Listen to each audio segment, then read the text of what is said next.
నమస్కారం అండి. నా పేరు కలాన్ సంజయ్ కుమార్. High court Telangana and Andhra Pradesh. డైవర్స్‌లో గూడా నేను ఇంతకుముందు చాలా సార్లు వీడియోలో చెప్పాను. Mutual consent divorce, contested divorce అని 2 చెప్పా.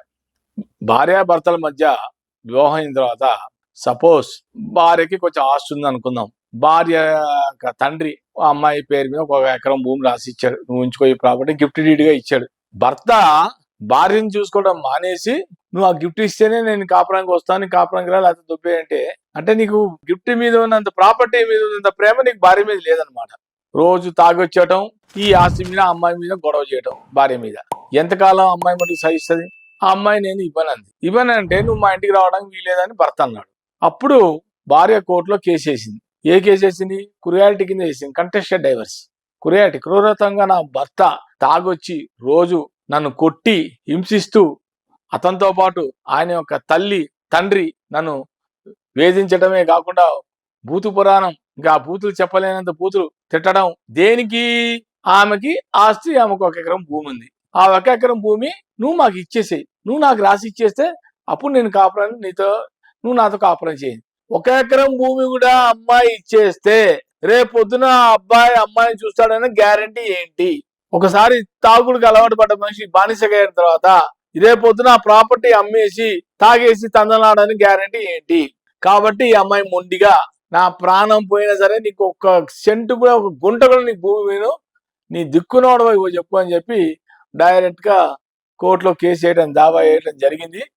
ఇప్పుడు కోర్టులో అమ్మాయిది కేసు నడుస్తోంది. కాబట్టి గుర్తుపెట్టుకోండి, ఎవరైనా సరే ఒకసారి వివాహం అయిన తర్వాత భార్యకి ఏమైనా ఆస్తులుంటే వాటి మీద మీరు ఎప్పుడు ఎక్స్పెక్ట్ చేయకండి. ఇవాళ కదా రేపు అది మనం ప్రేమగా తీసుకోవాలి. రేపొద్దున భార్య తన కొడుకో కూతురుకో రేపొద్దున పిల్లలు పుట్టిన గిఫ్ట్గా వాళ్ళకి రాసి ఇచ్చేస్తుందిగా. లేదనుకో తన తదంతరం ఆ గిఫ్ట్ నీకే వస్తుంది కదా ఆ ప్రాపర్టీ. దీన్ని ఇంత అంగమా చేయడం ఎందుకు? గొడవలు చేయడం ఎందుకు? రోడ్డు మీదకి ఎక్కడం ఎందుకు? నలుగురికి చెప్పి ఇదవ్వడం ఎందుకు? అవసరమా ఇవన్నీ కూడా? జస్ట్ సేక్ ఆఫ్ ప్రాపర్టీ కోసం. ఇలాంటి వాళ్ళు కూడా ఉన్నారు. ప్రాపర్టీ కోసం గొడవలు పడి భార్యని విడిపోయిన వాళ్ళు కూడా ఎంతోమంది ఉన్నారు. ఎన్నో కేసులు వస్తున్నాయి. కాబట్టి దయచేసి ఎవరికైనా నేను చెప్పేది ఒకటే, భార్యాభర్తల మధ్య భార్యకైనా సరే భర్తకైనా ప్రాపర్టీస్ జోలికి వెళ్ళకండి. మీరు సంసారం జాగ్రత్త చేసుకోండి.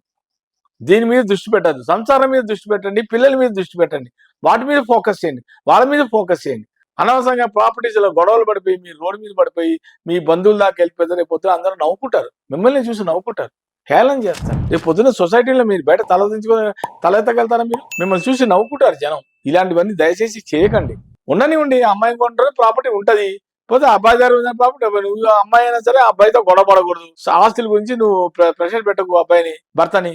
ఇస్తావా చస్తావా లేదా అని గొడవలు వద్దు.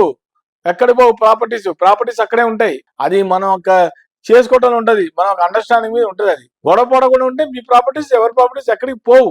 కానీ అనవసరంగా గొడవ పడిపోయి కోర్టు దాకా వెళ్ళిపోయి కోర్టు మెట్లు ఎక్కి అక్కడ లాయర్కి ఫీజులు ఇచ్చుకుంటూ వాళ్ళకి ఫీజులు ఇచ్చుకుంటూ మీరు రోజు కోర్టుకు పోవడానికి దాని ఖర్చు, ఇవన్నీ అవసరమా? అనవసరంగా గొడవలు ఎందుకు? చక్కగా ఉండాలని నేను కోరుకుంటున్నాను. నమస్కారం.